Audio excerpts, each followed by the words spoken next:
Гісторія з канфліктам паміж гомельською настаўніцай і вучнем, падаецца, нікога не пакінула абыякавым. Хто ж вінаваты ў падобных сітуацыях, настаўнік ці вучань? Як вырашаць падобныя ситуации, мы вырашылі спытацца у мінакоў на вуліцы.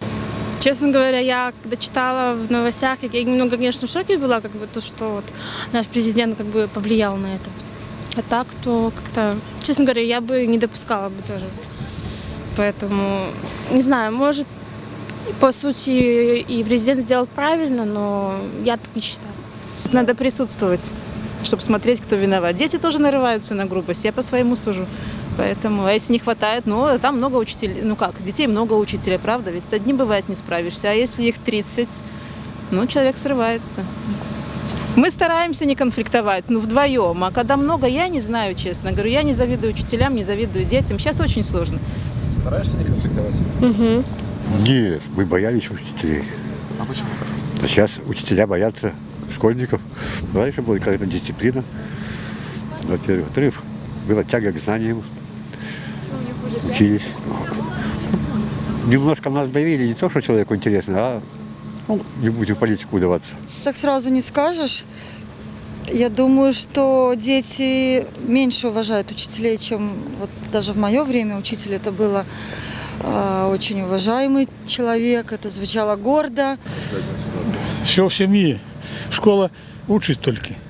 В школе, коли в семье не научили, в школе не берут самый худший вариант. Парты, да, слышал. Построже надо с учениками, я так считаю.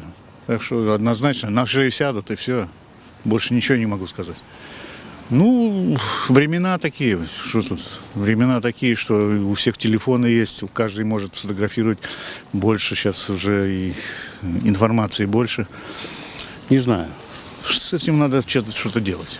Парта – это вообще кошмар, конечно. Могла по-другому как-то поговорить с этим ребенком и ужас, что делается. Все-таки, наверное, нагрузочка у детей ого-го стала. Мне кажется, дети тоже очень нервные, очень уставшие. Тоже плюс мобильные телефоны, интернеты и все в этом роде. Наверное, какие-то разговоры делать.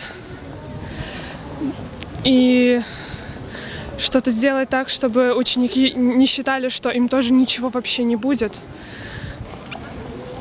И что они не виновные. Ученик виноват по-своему, учитель по-своему. Конечно, учителю нельзя такими делами заниматься. Что вы? Это же безобразие какое-то. Тем более там был бы лоб какой-то там здоровый. Что тут с маленьким-то? С маленьким надо аккуратнее. Надо очень нежно, ласково.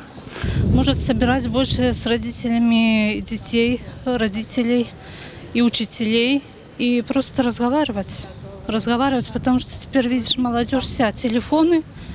Они ж ни с кем не разговаривают. Пришел телефон, телевизор, и общения в семье нету.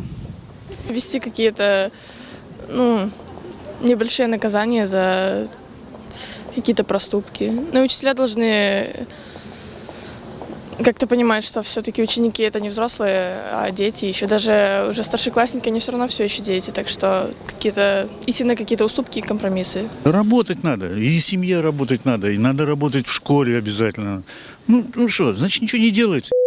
Чтобы прийти к какому-то диалогу и компромиссу, я считаю, что в первую очередь преподаватель должен быть заинтересован в обучении именно учеников, поскольку если у него нет мотивации, он делает свою работу тяп-ляп и авось и так сойдет. То есть, кто-то выйдет, ПТУшники всем нужны, как говорится.